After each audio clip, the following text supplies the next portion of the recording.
maksud saya menemui Ibu hari ini, izinkan saya meminta waktu Ibu untuk melakukan sesi wawancara terkait dengan pengambilan keputusan sebagai kepala sekolah yang berbasis nilai-nilai kebajikan, khususnya pada kasus dilema etika dan pembangun moral.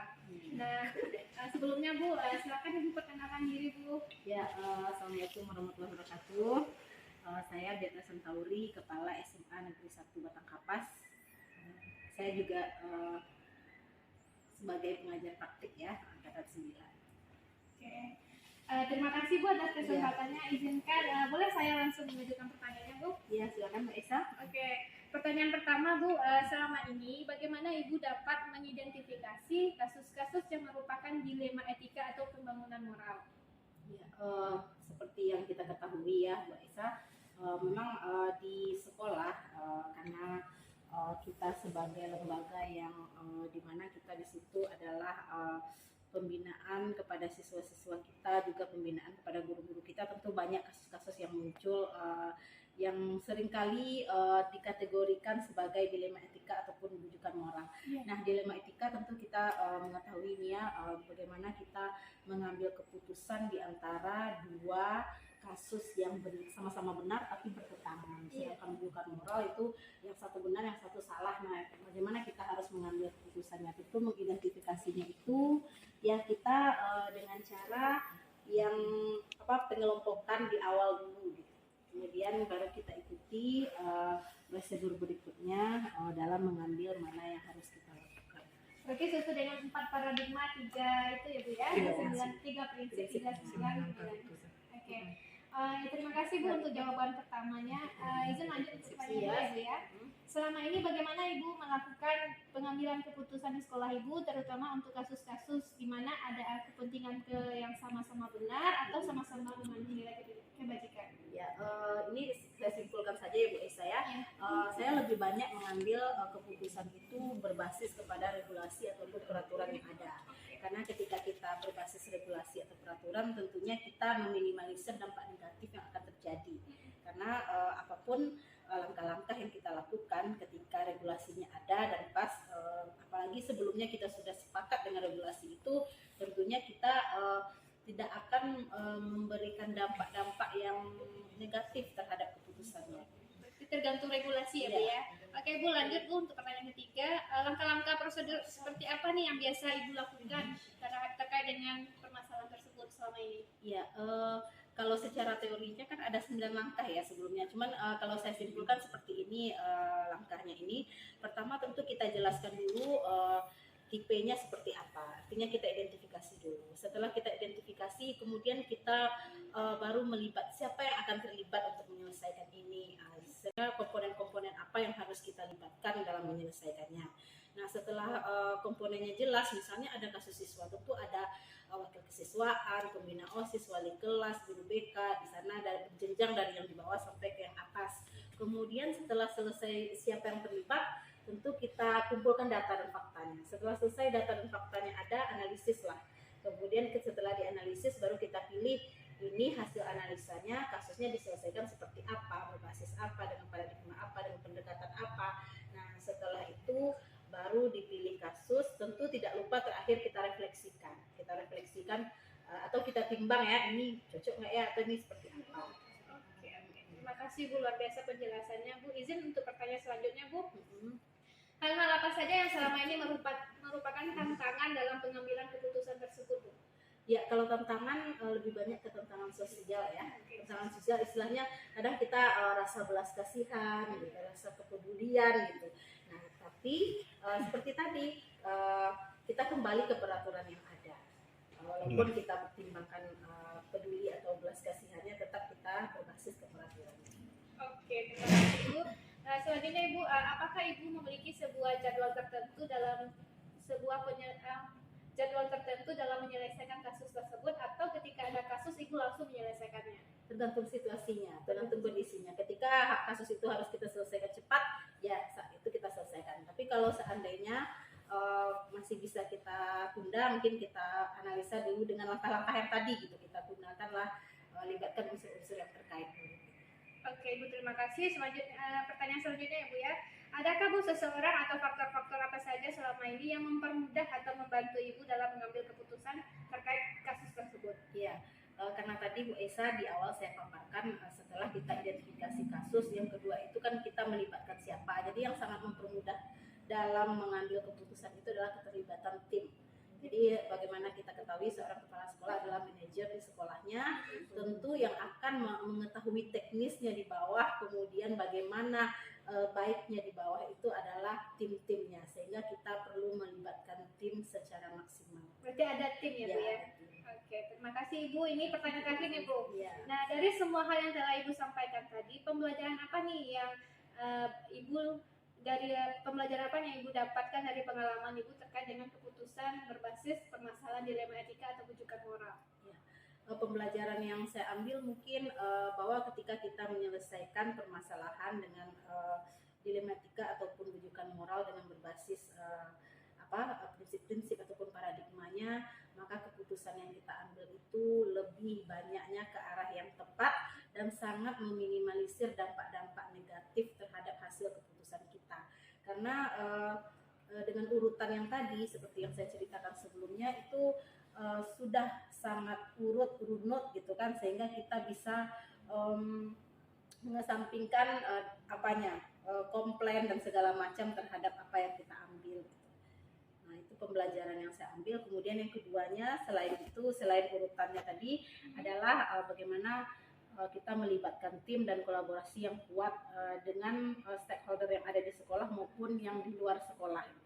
Kalau kasusnya harus kita libatkan di luar sekolah, mungkin kita libatkan yang di luar sekolah, yang jejaring-jejaring yang kita bangun dengan sekolah.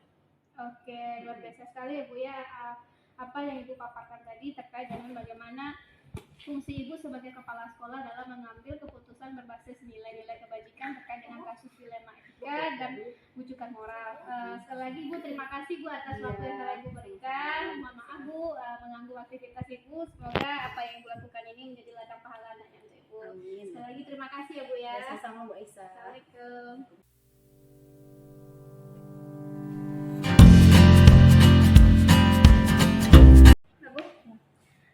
Assalamualaikum warahmatullahi wabarakatuh. Selamat siang Ibu. Perkenalkan saya Aisyah, CGT Angkatan ke-9 Kabupaten Pesisir Selatan dari SMK Negeri 1 Sutra.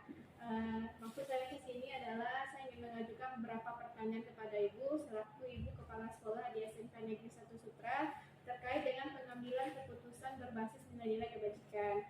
Nah, sebelum saya masuk ke pertanyaan saya memohonkan untuk Ibu memperkenalkan diri Bu.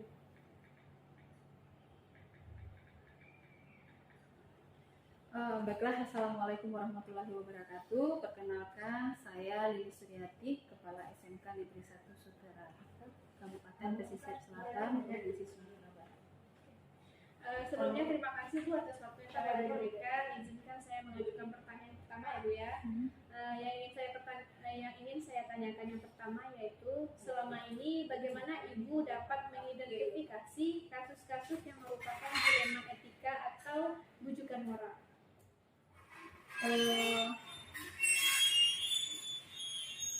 Maksudnya bagaimana cara mengidentifikasinya?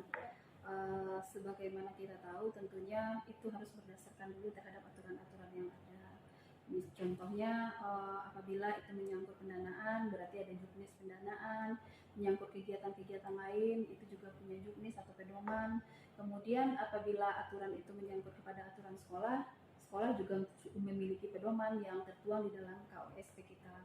Nah, berdasarkan itu tentunya kepala sekolah harus memahami bahwa aturan-aturan tersebut menjadi dasar dari pengambilan keputusan. Nah, mana yang keputusan itu didasari dengan etika moral, kemudian dilema etika ya, dilema etika dan bujukan moral. Dilema etika dan bujukan moral. Jadi sebagai kepala sekolah, karena kita juga sudah memiliki ilmu manajemen, tentunya itu sudah dipelajari mana yang ini bujukan moral, sekedar bujukan moral, mana yang tersangkut ke dilema etika begitu.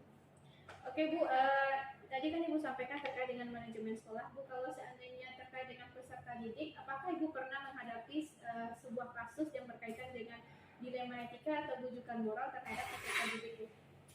Ada contohnya yang dilema etika dan rujukan moral. Berarti misalnya begini, ada siswa yang dia berlaku tidak sopan kepada salah seorang guru. Dari segi dilema kita harus mengambil keputusan, yaitu keputusannya sesuai dengan aturan yang berlaku. Berarti itu dipengaruhi oleh dilema etika. Nah, bujukan moralnya apa? Bujukan moralnya di aturan yang berlaku, siswa yang sudah berkali-kali atau misalnya lebih dari 3 kali berlaku tidak sopan kepada guru, berkata-kata kasar atau malah melakukan tindakan sampai kepada pemukulan, mereka otomatis akan kita keluarkan dari sekolah karena kita akan beranggapan bahwa tidak mampu lagi untuk membina nih siswa begitu. Nah, karena sudah berkali-kali, jadi kita serahkan kepada Komisi Perlindungan Anak atau kepada pihak-pihak yang memang bisa untuk menangani ini. Namun bujukan moralnya adalah kadang berpikir ketika mereka sudah kelas 3, ayo janganlah sampai dikeluarkan, kasihan padahal waktunya tinggal sebentar lagi, sehingga guru-guru kadang-kala dipaksa untuk menahan hati bagaimana supaya keputusan yang sesuai dengan aturan itu tidak diambil begitu. Oke, terima kasih Bu atas penjelasannya. Bu, izin melanjutkan pertanyaan selanjutnya. Nah, selama ini bagaimana Ibu melakukan pengambilan keputusan di sekolah Ibu, terutama untuk kasus-kasus di mana ada yang sama-sama benar atau sama-sama mengandung nilai kebajikan. Jadi bagaimana Ibu mengambil keputusannya, Bu? Biasanya kami rapatkan bersama staf. Kenapa saya merapatkan bersama staf? Karena staf itu kadang-kala ketika kita mengambil keputusan sendiri berdasarkan aturan itu seolah-olah tidak ada toleransi di sana. Namun di dalam lingkungan pendidikan toleransi itu juga harus ada, tapi toleransi yang tidak kebablasan. Sehingga saya butuh berbicara atau rapatkan dengan anggota saya di sekolah, dengan warga sekolah, bagaimana seharusnya keputusan ini diambil. Apakah ini sudah sesuai dengan aturan kita? Kemudian jika ada toleransi, sejauh mana toleransi itu bisa ditolerir, kemudian apakah tidak melanggar yang namanya dilema etika, kemudian tidak hanya berpedoman kepada bujukan moral saja gitu. Oke Bu, terima kasih Bu. Izinkan saya lanjutkan pertanyaan selanjutnya. Langkah-langkah atau prosedur seperti apa nih yang biasa dilakukan selama ini terkait dengan pengambilan keputusan tersebut? Langkah yang diambil, yang pertama kita harus pelajari kasusnya dulu. Kemudian setelah mempelajari kasus, kita melihat aturan yang berlaku. Kemudian baru membuka kasus tersebut untuk skop yang tertentu, misalnya skop kecil dulu sesama waka atau sesama kajur. Kemudian setelah dilakukan analisis kasusnya, berikutnya kita memikirkan bagaimana langkah selanjutnya untuk pengambilan keputusan. Kita libatkan orang tua, kita sampaikan kondisi yang sebenarnya, kemudian apa sih kira-kira yang akan kita lakukan, dan baru dirapatkan. Jika ini masih belum bisa diputuskan, baru dirapatkan dalam majelis guru dalam rapat konferensi bersama untuk memutuskan ini dan melalui berbagai macam pertimbangan gitu. Adanya kolaborasi semua pihak ya Bu ya. Oke Bu, terima kasih Bu, luar biasa penjelasannya. Izinkan saya melanjutkan pertanyaan keempat Bu. Nah, hal-hal apa saja yang selama ini merupakan tantangan Ibu nih dalam mengambil keputusan terkait dengan kasus-kasus dilema etika tersebut? Nah, kalau yang paling yang berhubungan dengan siswa itu yang paling banyak adalah ketidakpahaman orang tua terhadap aturan. Nah, itu tadi. Jadi aturan sudah ditetapkan, bahkan ketika misalnya anaknya berkasus pertama itu kita sudah sampaikan bahwa ini adalah surat peringatan pertama, kedua, ketiga, dan ujungnya seperti apa kita juga sudah sampaikan. Namun orang tua di akhir tetap saja meminta toleransi yang luar biasa. Yang mana kalau misalnya kita tetap menyesuaikan keputusan itu dengan toleransi yang diminta oleh orang tua, ini akan berpengaruh kepada pengambilan keputusan di kasus yang sama kepada anak-anak lainnya. Tuntutannya itu sangat bermacam-macam nantinya. Nah, jadi yang paling tantangan itu adalah memberikan pemahaman ke orang tua. Bagaimana kasus ini itu tidak ada yang jelas situasional sesuai dengan kasusnya. namun alurnya ada. Nah, biasanya jika ada kasus di sekolah itu yang pertama menyelesaikan, misalnya dia berkasus dengan guru bidang studi, maka dengan guru bidang studi dulu. Jika tidak mampu naik ke wali kelas, kemudian dibantu diiringi oleh BK. Jika tidak mampu lagi naik ke kesiswaan, mediasi dengan orang tua. Kemudian di BK juga ada mediasi dengan orang tua, tapi sekali 2 kali. Yang tahap berikutnya itu naik ke kesiswaan. Nah, di kesiswaan apabila sudah dilakukan tahap 1 kali, pemanggilan 2 kali, pemanggilan 3 kali, pemanggilan masih belum ada titik terang, barulah sampai kasus itu kepada saya sebagai pimpinan terakhir yang memutuskan. Kenapa harus seperti itu, harus ada alur seperti itu? Karena tidak semua masalah itu harus diselesaikan oleh kepala sekolah. Itulah gunanya kita berorganisasi sehingga manajemen itu jelas dari awal sampai tahap akhir. Berarti tergantung situasional ya Bu ya. Oke. Adakah seseorang atau faktor-faktor apa saja nih Bu yang selama ini mempermudah atau membantu Ibu dalam mengambil keputusan dalam kasus-kasus dilema etika? Nah, yang mempermudah itu adalah dukungan dari semua guru, kemudian orang tua juga yang memang punya rasa percaya yang tinggi terhadap sekolah dalam menyelesaikan kasus, serta dukungan dari komite sekolah, tokoh masyarakat atau ada sekitarnya. Jadi itu adalah hal yang paling luar biasa yang kami peroleh di lingkungan sekolah ini, bahwa dukungan dari semua pihak itu ada. Jadi kolaborasi semua pihak ya.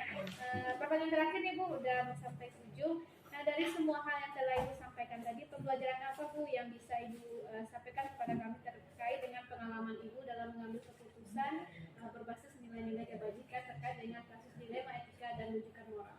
Nah, jadi dalam pengambilan keputusan ini di awal itu memang kita harus selalu berpatok kepada pedoman aturan yang ada, regulasi yang ada, sehingga keputusan yang kita ambil itu tidak melenceng ke sana kemari, tetapi tentunya dalam setiap pengambilan keputusan di kasus-kasus mana saja ada yang namanya toleransi. Nah, menjaga toleransi itu agar tidak kebablasan itu yang paling penting. Kemudian bukan karena bujukan moral, karena dilema etika, bukan karena itu memutuskan, tetapi karena memang berdasarkan kepada aturan.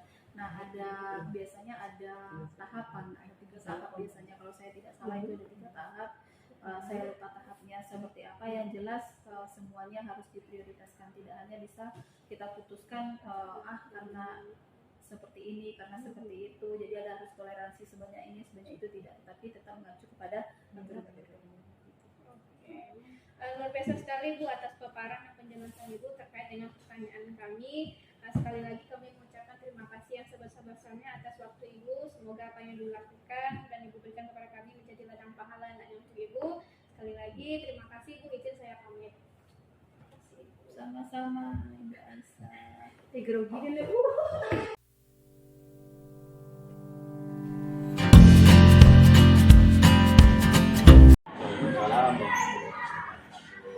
Bagaimana kabarnya Pak? Alhamdulillah. Terima kasih ya Pak ya. Sebelumnya terima kasih atas waktu yang telah Bapak berikan. Izinkan saya Aisyah sebagai calon guru penggerak Angkatan 9 di Kabupaten Pesisir Selatan mengajukan beberapa pertanyaan kepada Bapak, di mana pertanyaan ini berkaitan dengan pengambilan keputusan yang berbasis dengan nilai kebajikan. Nah, kira-kira apakah Bapak punya waktu nih untuk Aisyah meluangkan waktu untuk Aisyah mengajukan beberapa pertanyaan? Ya, terima kasih. Nama Bapak Kepala BPD SDN 33 Kabupaten Selatan di Sumatera Barat. Sesuai dengan apa yang tadi, kita beberapa pertanyaan mengajukan di etika dan moral.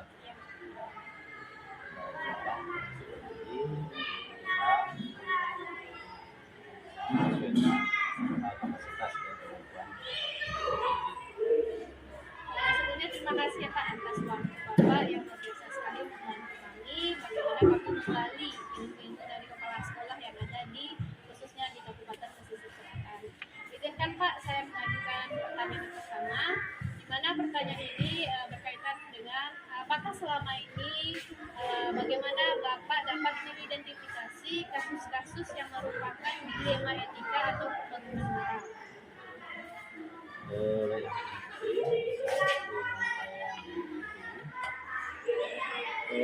di sekolah tentu saja berbaur dengan berbagai latar belakang ekonomi, keluarga, pergaulan anak kita, mengenai hal-hal yang perlu kita pelajari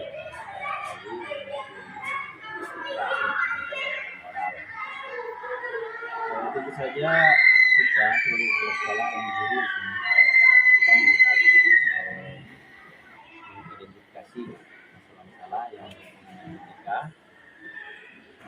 seperti anak-anak kita yang sulit dalam belajar, kemudian anak-anak kita yang masih suka menjadi teman yang dapat dikelompokkan kepada kelompok bully.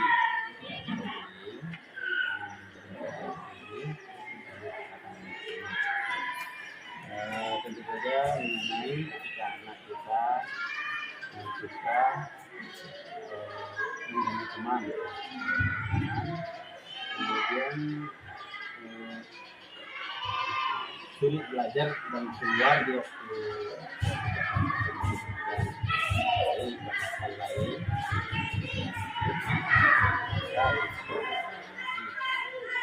kalau menggunakan membuang sampah. Ini kan masih dilatih bagaimana dia membersihkan diri, membuang sampah, dalam kasus tersebut jadi juga masih ada anak-anak ini yang susah diatur dan belajar, ya. Dan juga itu kan. Kemudian anak-anak yang waktu belajar itu masih belum ada keaktifannya karena mungkin pengaruh fisik ekonominya masih terganggu atau masih banyak menggunakan waktunya dengan hal-hal yang mubazir, terlambat tidur ya sampai di sekolah, dan untuk atau ada yang pemikirannya itu berbeda, ya dirinya yang ada di sini, dan melakukan berbagai program kita.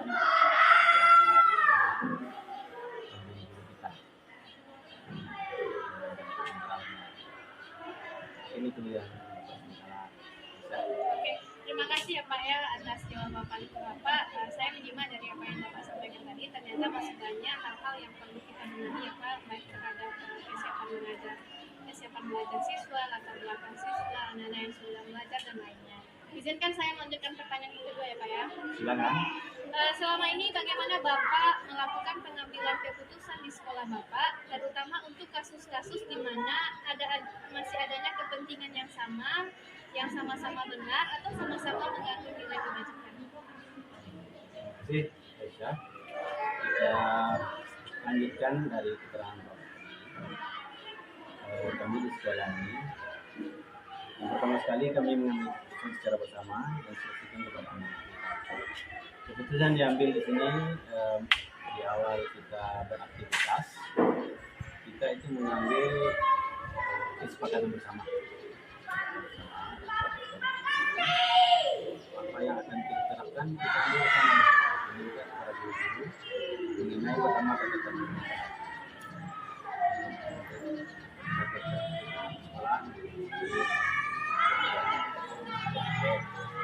bagaimana kita mendisiplin anak dari latih secara bersama.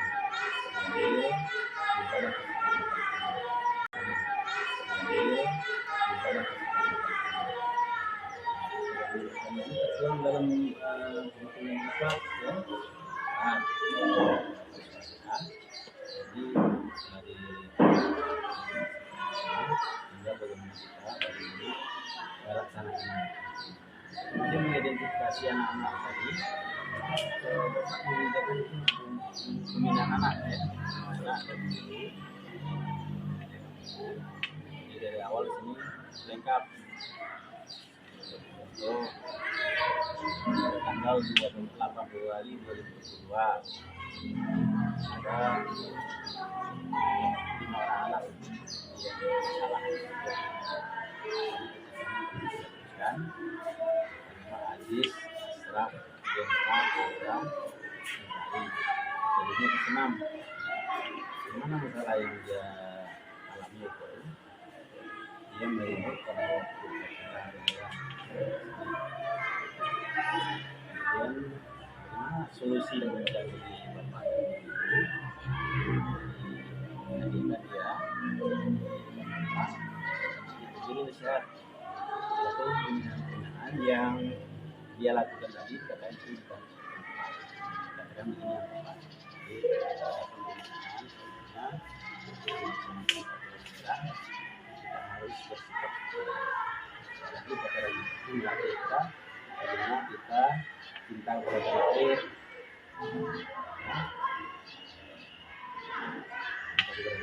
air kalau hari itu kita tidak bisa berhasil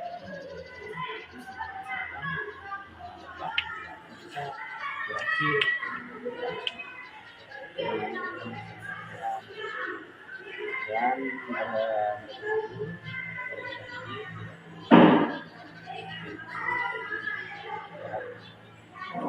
ini selalu kita selalu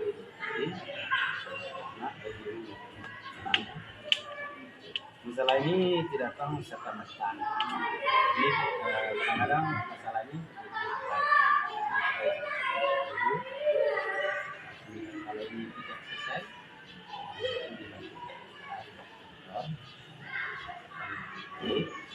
dan kita tidak menjadwalkan waktu di hari lain.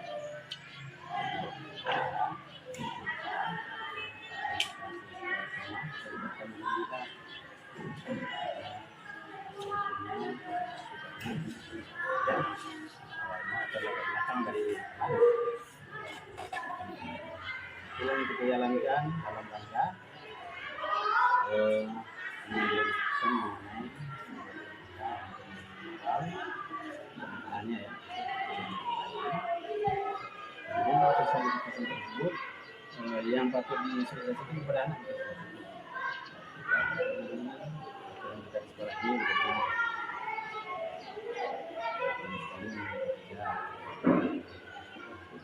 sekolah ini sekolah jam berapa? Jam 7. Jadi sampai 7.4 kita sudah di 7.30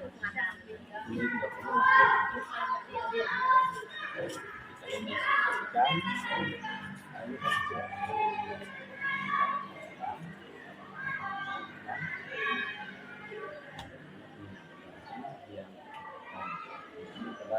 salat zuhur berjamaah atau salat duha dan salat berjamaah maupun berkaitan itu kemudian moralnya ya. Kemudian setiap hari itu ada kegiatan-kegiatan yang selalu kita lakukan. Hari Senin upacara, hari Selasa pagi sebelum masuk itu salat duha dan hari Rabu itu untuk cintaan air dan kesehatan itu sama hari Kamis itu wajib menjadi kebangsaan Jumat juga keagamaan dan sebelum itu dengan satu angkat tidak ada tersebut. Lain kali juga kita membuat di Jabang meneruskan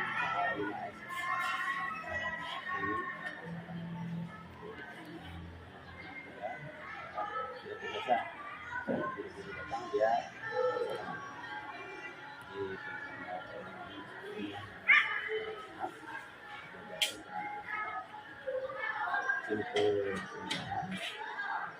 Terima kasih Pak, saya rasa untuk pertanyaan ketiga udah langsung Bapak jawab nih. Tadi kan pertanyaannya seharusnya langkah-langkah atau prosedur seperti apa yang biasa Bapak lakukan solusi. Tadi kan sudah Bapak jelaskan ya, ada musyawarah dengan guru, kemudian diadakan rapat, lalu diambil keputusan bersama dan disosialisasi. Oke, lanjut ke pertanyaan yang keempat.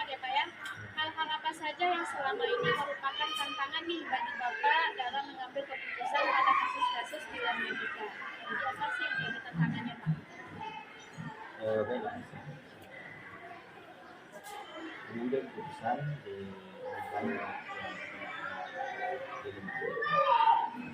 itu biasanya kalau sebatas prinsip tapi ada juga karena pemahaman dari masyarakat dan kadang-kala karena ada kejadian sekolah anak mau lapor ke rumah kalau bahasa ngadu ya ada juga yang menyimak langsung berkunjung ke sekolah dapat sudah dia menuju anak yang salah sendiri. Ya, ini ada juga yang terjadi. Setelah itu bapak panggil. Setelah dipanggil, bapak buat sini, masukkan juga ini, ya. Jadi hal-hal seperti itu tidak anak saja yang pada saat itu, karena silakan sendiri.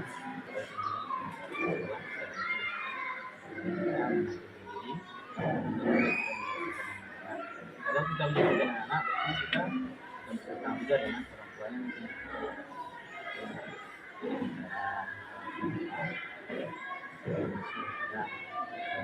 Di antara Tapi sudah dibantu kerjasama dan kolaborasi ya Pak ya. Kita satu-satunya sekolah penggerak di Kecamatan Seberang itu kalau kita sudah sebagai sekolah penggerak awal kita untuk menyerapkan itu bersuksesi dengan seluruh anak dan mengingatkan, memberikan bahwa kegiatan-kegiatan itu tingkat sekolah ada juga yang tidak lokal itu yang dan alhamdulillah dengan partisipasi orang meningkat seperti hal yang kita lihat ya kalau biasanya itu ria yang disebutkan ini bisa beli kita melatih proses Kelimanya juga jalannya. Dan partisipasi orang tua sangat tadi hadir ikut bersama dan berpartisipasi. Terima kasih Pak atas penjelasannya pemirsanya Pak. Izinkan saya melanjutkan pertanyaan selanjutnya. Apakah Bapak memiliki jadwal tertentu dalam menyelesaikan masalah etika? Apakah Bapak langsung menyelesaikannya di tempat atau memiliki sebuah jadwal untuk menyelesaikannya? Jika ada, harus bagaimana penjelasannya atau itu atau prosedur apa yang Bapak lakukan? Jadi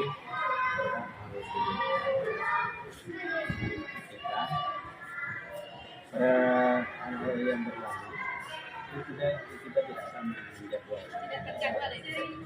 Tapi kalau ada hal kita bisa menyelesaikan di kejadian kalau menyelesaikan tes dan tidak selesai kita bisa diadakan di berikutnya. Berarti tergantung masalahnya ya Pak.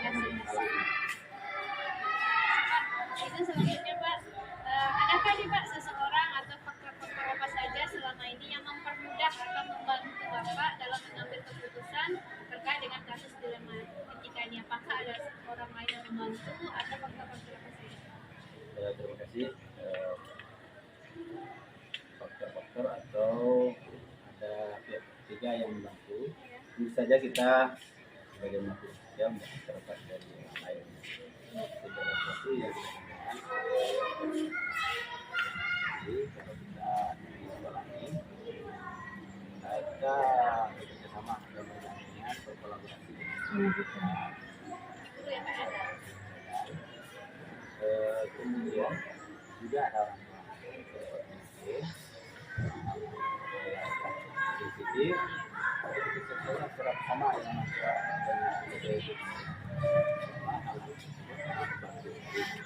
apa ini yang terjadi di sekolah dan melibatkan di luar Ini wakil juga ya Pak ya? Terima kasih Pak. Ini pertanyaan terakhir nih Pak. Nah dari semua hal yang telah Bapak sampaikan tadi, apa pembelajaran yang Bapak dapatkan terkait dengan pengambilan keputusan?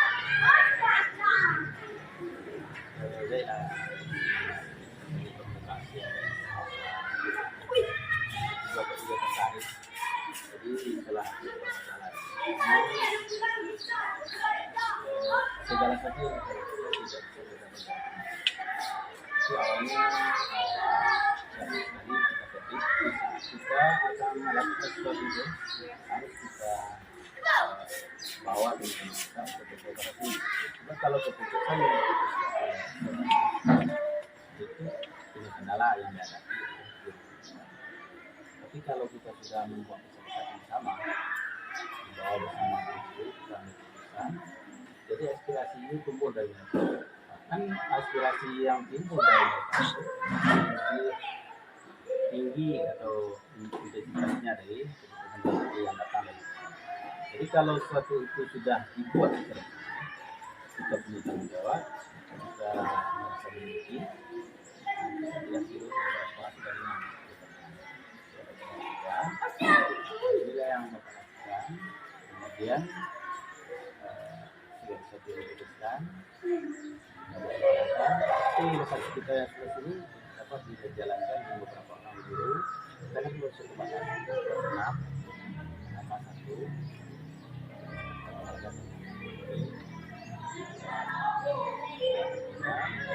sehingga berjalan dengan apa yang kita inginkan tanpa kita ragu tahu Kepercayaannya Pak membangun kepercayaan. Oke, luar biasa sekali Pak penjelasan Bapak. Apa yang Bapak sampaikan tadi menandakan banyak hal. Pertama bagi saya bagaimana sosok kepala sekolah itu menjadi patokan dalam pengambilan keputusan di sekolah. Jadi dari sini saya juga belajar banyak hal bagaimana kepala sekolah itu berperan penting dalam pengambilan keputusan yang berbasis nilai-nilai kebajikan.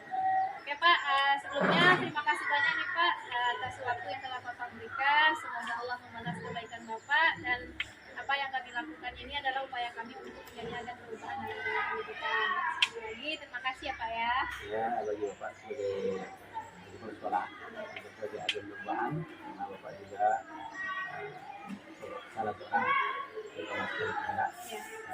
jadi kita sudah seiring timnya kita apresiasi ya, jadi mudah-mudahan bisa melakukan pendidikan di Jogja selalu bersemangat, selalu mengikuti nilai, mudah-mudahan menjadi perubahan generasi yang berikutnya. Jadi semoga pendidikan di sisi selatan berkelanjutan Indonesia dan dengan generasi 6 karir kita yang tadi itu mungkin yang Bapak sampaikan. Ya, terima kasih lagi ya Pak ya. Izin pamit ya Pak. Oke. Assalamualaikum.